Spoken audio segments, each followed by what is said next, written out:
Good day, students. Today we are going to start class 12 NCRT, chapter 5, which is continuity and differentiability. This chapter is essentially a continuation of our study of differentiation of functions in class 11. We had learned to differentiate certain functions like polynomial functions and trigonometric functions. In this chapter, we introduce the very important concepts of continuity, differentiability, and relation between them.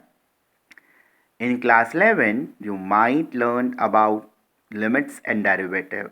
Here, in exercise 5.1, we are using the same concept to solve our questions. So let's begin with the introduction of continuity.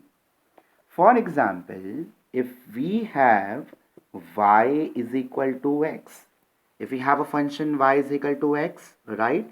Now, I am going to take different values for x. Let's say if x is equal to 0, then y is equal to 0. When x is 1, y is 1. When x is 2, y is 2. When x is minus 1, y is minus 1. When x is minus 2, then y is minus 2. Now, when I am going to plot these points in a Cartesian plane, so this is positive x-axis, this is negative x-axis, positive y, negative y-axis. This is origin 1, 2, 3, 4. Minus 1, minus 2, minus 3, minus 4. 1, 2, 3, 4. Minus 1, minus 2, minus 3, minus 4. So when x is 0, y is 0. When x is 1, y is 1. For 2, y is 2. For minus 1, y is minus 1. And when x is minus 2, y is minus 2. Now when I am going to merge these points, I am getting a straight line. Secondly, I am not lifting my marker up. So we can say that if we are drawing any kind of curve and we are not lifting our pen up, so that is a continuous function. Okay, but this is not a technical definition, but we can understand the concept of continuity with the help of this example. Now, if we want to prove any function, a continuous one, for example, if we have to prove a function continuous at x equal to 0, so we have to prove that left hand limit at x equal to 0 minus fx is equal to limit x tends to 0 plus fx is equal to f of 0. If I want to prove that function is continuous at x equal to 0, so I will have to prove that left hand limit is equal to right hand limit is equal to f of 0. I hope that you all understood this concept.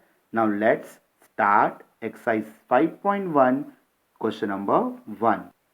Now, question 1 is we have to prove that function fx is equal to 5x minus 3 is continuous at x equal to 0, at x equal to minus 3 and at x equal to 5.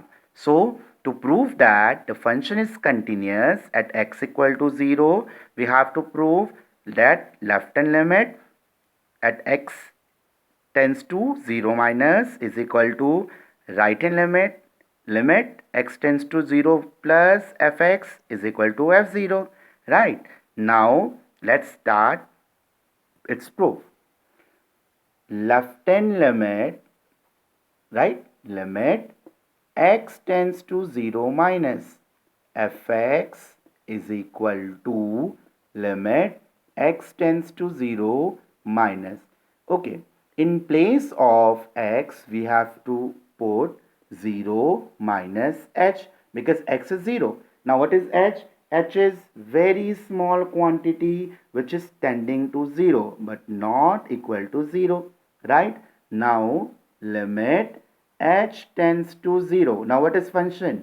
5x minus 3. Okay, so 5 in place of x we have 0 minus h, that is minus h minus 3. Now on taking limit we get 5 as tends to 0 minus 3. So our left hand limit is minus 3. Now for right hand limit, we have what? Limit x tends to 0 plus fx is equal to limit x tends to 0 plus. Now in place of x we have to put what? 0 plus h, right? Then limit h tends to 0. Now what is function? 5x minus 3, right? So 5 in place of x we have 0 plus h, then minus 3. On taking limit we get what? 5, 0, right? Then minus 3. This is equal to minus 3. So we conclude that left hand limit is equal to right hand limit. So we can say that our function is continuous at x equal to 0. Clear? I hope that you all understood this concept. Now, on the basis of this concept, you will have to prove that this function is continuous at x equal to minus 3 and at x equal to 5. Okay? Till then, thank you.